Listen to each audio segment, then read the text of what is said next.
When I finally bought the land my grandfather once told me to hold on to forever, I thought moving in would be simple. 30 acres of woods, a cabin by the creek, and enough space for my family to breathe. No gates, no neighbors breathing down our necks, no drama. Or so I thought. The day of our move-in, the first truck had barely pulled into the gravel drive when 3 SUVs screeched to a halt. Out popped Karen, the self-declared president of the nearby HOA, with a few of her board members flanking her like bodyguards. She didn't bother with introductions.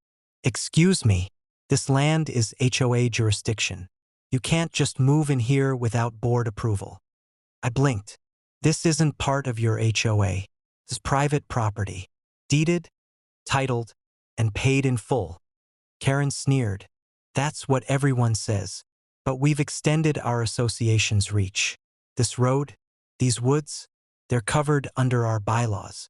You'll have to submit a request to live here, pay dues, and attend orientation."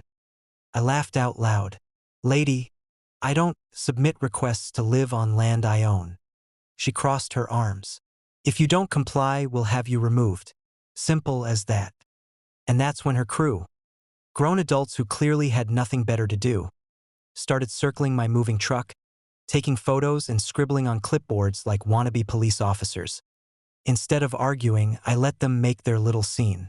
I knew something they didn't. Not only did I own this land free and clear, but I also had the original county plat map proving their HOA had zero claim past a certain boundary. And my profession? Real estate law. I'd spent the last 20 years winning property disputes nastier than this one. By nightfall, they'd left, muttering about calling enforcement. I poured myself a drink and waited. Sure enough, the next morning, Karen returned with 2 men in cheap polo shirts and fake badges clipped to their belts. "This is your final warning," she barked. "Either vacate or we'll have you forcibly removed." I pulled out my phone and hit record.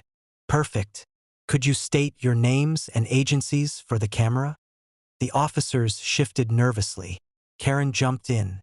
"There with HOA enforcement." "HOA enforcement?" I chuckled. "You mean impersonating law officers? That's a felony." The 2 men practically ran back to their car. Karen turned red. "You'll regret this. The HOA always wins." That was her last mistake. The very next day, I filed a formal cease and desist with the county clerk, attaching my plat map, property deed, and video evidence of the impersonators. Then I took it one step further. I petitioned for a restraining order against the HOA board for harassment and trespassing. When the sheriff's office delivered the papers to Karen, I heard she had a full meltdown in front of her neighbors. Word spread fast. Suddenly, people in her HOA began questioning why their president was wasting dues money fighting someone who wasn't even part of their subdivision. 2 weeks later, the county commissioner himself came out to verify boundaries. With all of us present, he laid it out in simple words. "This property is not and will never be HOA controlled. Any further interference will result in criminal charges." I looked Karen dead in the eye and said, "So much for extending your reach." Humiliated, she stormed off. That night, my family and I finally had our first peaceful dinner in our cabin. No interruptions, no threats. The cicadas sang, the creek bubbled, and I raised a glass to my wife. "Home sweet home," I said. And the best part? From that day forward, the HOA members themselves started slipping me little thank yous. Turns out, many of them had grown sick of Karen's Queen of the Neighborhood act. But no one had ever stood up to her. By shutting her down legally, I didn't just win my land back. I freed them too. So yeah, when Karen tried to throw me off my own land, I threw her HOA right back into its little box.